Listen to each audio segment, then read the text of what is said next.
السلام عليكم ورحمة الله وبركاته. الحمد لله وحده، والصلاة والسلام على من لا نبي بعده. أعوذ بالله من الشيطان الرجيم. بسم الله الرحمن الرحيم. والشعراء يتبعهم الغاوون ألم تر أنهم في كل واد يهيمون وأنهم يقولون ما لا يفعلون. Once again, Assalamu alaikum wa rahmatullahi wa barakatuh. The topic of today is basically prophets versus poets. And in essence, I'll be explaining the role of the shu'ara, the poets, during the time of the Prophet Muhammad sallallahu alaihi wasallam, and how it was not possible because they claimed that the Prophet Muhammad sallallahu alaihi wasallam was a poet. They claimed that he had made the Quran. They either claimed that he had either plagiarized the Quran from the people of the book, i.e. the Yahudi, the Jews and the Christians, or they claimed that he was a poet. And this video will explain why it was not possible for him to be a poet. So, the role of the poets is three. The role of the poets during the time of the Prophet Muhammad sallallahu alaihi wasallam is three. The first role is that they would basically set stone the ideas of the akhirah for the people of the Quraysh. They were philosophical in their nature. So they would basically determine what the Quraysh would believe about the hereafter, what they would believe about an afterlife, if there was an afterlife. The Quraysh would get all their philosophical ideas from these poets. So these poets were basically where they would go for the philosophical ideas. And the second role of the poets in our society was entertainment. So this is basically, they were the entertainment business. You know, today how we have movies, we have all these other forms of entertainment in society. In that society, the entertainment was poets. So people actually, as a fun thing, as an enjoyable thing, go out to listen to poetry. So they would actually go out to listen to poets recite their poetry. And the last thing, which seems a bit off, is that basically they were the academics of that society. So they were the people who the Quraysh looked up to. Like, they were the people who people went to for knowledge, and they went for understanding. So these were the three main roles that the poets had. And in essence, they were basically the socially elites of that society. They had a social standing that no one else had, so they would basically set the standards for the Quraysh. So that this all bundles up to them setting the standards.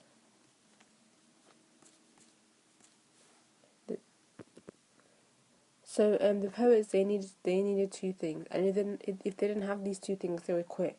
So these are basically the foundations of their career.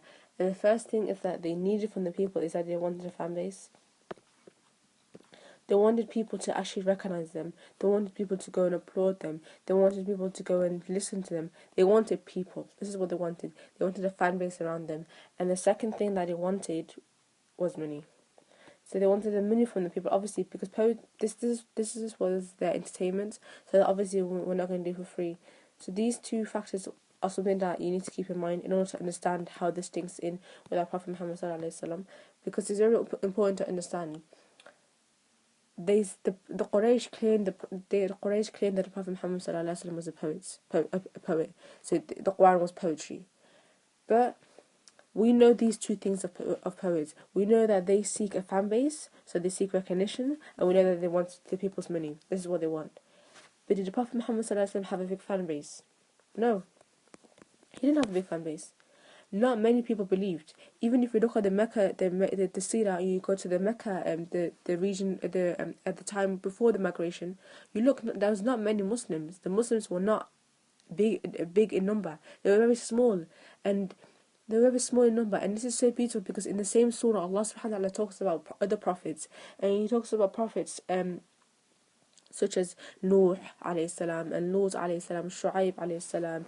He talks about these previous prophets, and the prophet he tells these prophets that he tells them إن في ذلك الآية وما كان أكثرهم مؤمنين, that many of them are not going to believe. This is an ayah for the people. Obviously the Quran, the ayahs are coming down, but not many of them were going to believe. So how is it possible for the Prophet Muhammad to be a poet when he didn't even have a big fan base? Because the thing is, the poets, if they didn't have this a big fan base, what would they do? They would quit.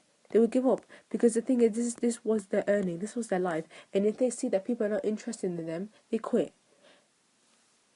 And if you look at the seerah and the life of our Prophet Muhammad ﷺ, did he ever quit? No. He preached the message of Islam far and wide. And if you look today, look how far Islam has got.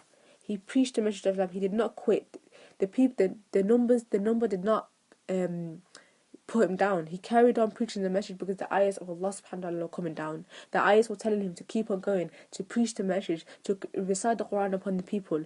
Even the Prophet Muhammad sallallahu alaihi wasallam is told that guidance is not upon him. He does not even, he can't guide who he loves. If he wanted to, then why wasn't his favorite uncle guided? The thing is, the Prophet Muhammad ﷺ does not guide whom he wants. Allah subhanahu wa ta'ala is the one who guides.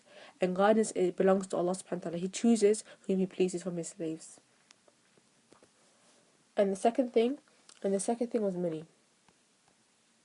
Because the poetry that the poets recited, this was their living. So this was their means of earning a livelihood.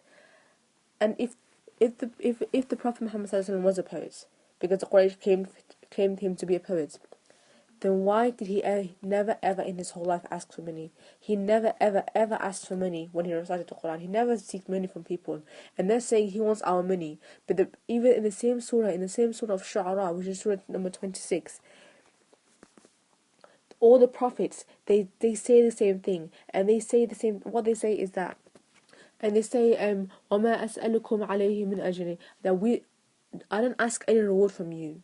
I do not want anything from you, and my reward is only from Allah subhanahu wa ta'ala, the Lord of Alameen. So even all these prophets are told to say, they all say the same thing, and likewise our Prophet Muhammad sallallahu alaihi wasallam says the same thing, that my reward only comes from my Master Allah subhanahu wa ta'ala. Allah subhanahu wa ta'ala is the one who is going to reward me. I don't seek a reward. The Prophet sallallahu alaihi wasallam never seeks the reward of people. So how was it possible for him to be a poet when these two things? Because the poets, if they didn't have money, they quit. They don't see the point of going on further. And I give you an example. If a poet was reciting his poetry and he sees that not many people are there and he doesn't get enough money, he quits because he doesn't see the point of going on, because this was his livelihood. This was their entertainment, and if it wasn't good, he would quit. The Prophet sallallahu alaihi wasallam never quit. So these two things of wanting the fan base and wanting the money is a reason why the Quraysh said that we're not going to follow the Prophet Muhammad sallallahu alaihi wasallam. They said that because he wants our recognition and because he wants our money, we're not going to follow him. This was their logics. But understand this: the poet says, I want your recognition, I want your money, I want your attention. And the poet says, I want your money, I want your time, I want all these things from you. The poet says this. He has no problem saying this. He says it. And the Quraysh follow him. The Quraysh give him their money. The Quraysh give him their attentions and their recognition. And that yet, at the same time, the reason why they don't follow the Prophet Muhammad sallallahu alaihi wasallam, these two, is a reason why they follow the poets. Doesn't this show confusion on from the people of the Quraysh? They were confused because the thing is, the poet says these two things. They know these two things to be true of the poets, but yet this is their same criticism that they gave to the Prophet Muhammad sallallahu alaihi wasallam, saying, "You want this and you want this, so therefore we're not going to follow you." But yet they follow the poets. So this basically shows the confusion of the people of the Quraysh. And if you look to the next ayah, the ayah 224, Allah subhanahu wa ta'ala talks about the people who follow the poets. So basically the fan base, and he says that they're qawun, and this basically means that they're confused. The people who follow the poets are confused, i.e. the Quraysh are confused. Why are they confused? Because they claim something not to be true of Muhammad sallallahu alaihi wasallam, but it's exactly the same reason why they follow the poets. So it doesn't make any sense if you think about it. But also, how does this relate to us in this society? Back then, there were poets. This was the entertainment for people. If you look today, what is our form of poetry? It's celebrities. there are musicians, sports people, there are music artists, there are models. All these things, it's basically celebrities as a whole picture. And if you think about it, the people who follow celebrities are exactly the same people as the people who follow the poets. And I'll tell you why. The reason why is that because these people who follow the celebrities, they are confused in the sense that they have no purpose in life. Like if you ask someone if you ask someone who's a really really really really strong fan of someone, a musician, what's your greatest purpose in life? Oh, my purpose in life is to meet XYZ. My purpose in life is to meet that person. My purpose in life is to touch their hand. My purpose in life is to be at that concert. This is what, and then when they do this, they say my purpose of my existence has been fulfilled. Like my purpose of my existence has been fulfilled. Why? Because I met this person. This shows confusion. This shows confusion on these people, on the people who follow them. And subhanallah, in the next ayah, Allah subhanahu wa ta'ala, He talks about the poets, and He says that don't you see that these poets, what they do is they talk about every single subject, they speak about it. They don't care if it's lewd, if it's shameless, if it's disgusting, if it's not appropriate, they do it. So what in essence what they do is because in this ayah there's also imagery which we need to take into consideration. And the imagery is that basically what is described is that as a valley. So what they do is that they venture into every single valley. Every single valley they venture into it. Why? Because they have nothing else to talk about. They seek attention from the people. And if you look at our poets today, quote quote our poets today, what do? They shave their heads. They adopt a baby. They get themselves arrested. Why? Because they say, I don't want to be yesterday. If you're not going to appreciate my talents, well, at least I need to be on the front page in some way. So what do? They seek attention. And in that way, they're basically venturing into every single valley. Like the poets of the Prophet, at the time of the Prophet Muhammad Sallallahu Alaihi Wasallam, they also ventured into every single valley. Because their genre will change. Their style will change. What they will say will change. Why? To please the people. Because they have two main purposes, as I spoke to you before. They have two main purposes. They want recognition and they want money. And if they don't have these two things, they quit. So they need to change themselves so they can get the fan base, so they can get recognition, so they can get money from the people. They change themselves. And subhanAllah, compare this to prophets. Not just our Prophet Muhammad Sallallahu Alaihi Wasallam, but the prophets of all time who Allah subhanahu wa ta'ala had sent. Allah subhanahu wa ta'ala sent many prophets. But compare them to the poets. The main difference is that the prophets, their anthem never changed. They came with one clear message. And their message was very clear. It was clear. Allah subhanahu wa ta'ala is one. I am a prophet who Allah subhanahu wa ta'ala sent. So therefore, keep your duty to Allah subhanahu wa ta'ala and obey me. Their message is clear. And this surah, the Surah Al-Shu'ara, which was the same ayahs which I just recited to you, it describes it more. It describes this more than any. Describes this more than any other surah. Because the thing is, in this surah, if you have recited it, you will see that each prophet they repeat the same thing. So, for example, when Lut came to them, وَإِذْ قَالَ لَهُمْ أَخُوهُمْ لُوطٌ, when Lut came to them, and he says, أَلَا تَتَّقُونَ إِنِّي لَكُمْ رَسُولٌ أَمِينٌ فَاتَّقُوا اللَّهَ وَأَطِيعُونِ وَمَا أَسْأَلُكُمْ عَلَيْهِ مِنْ أَجْرٍ إِنْ أَجْرِيَ إِلَّا عَلَى رَبِّ الْعَالَمِينَ. And if you look, the same thing for other prophets, because Shu'aib came to them, إِذْ قَالَ لَهُمْ شُعَيْبٌ أَلَا تَتَّقُونَ إِنِّي لَكُمْ رَسُولٌ أَمِينٌ فَاتَّقُوا اللَّهَ وَأَطِيعُونِ. Same for Salih, same for Hud, same for Nuh. Each prophet, they had the same anthem, and it was clear the message never changes. Whereas the poets their message and the way what they say and how they act, it changes. And until our Prophet Muhammad Sallallahu Alaihi Wasallam, the message was exactly the same. Allah subhanahu wa ta'ala is one.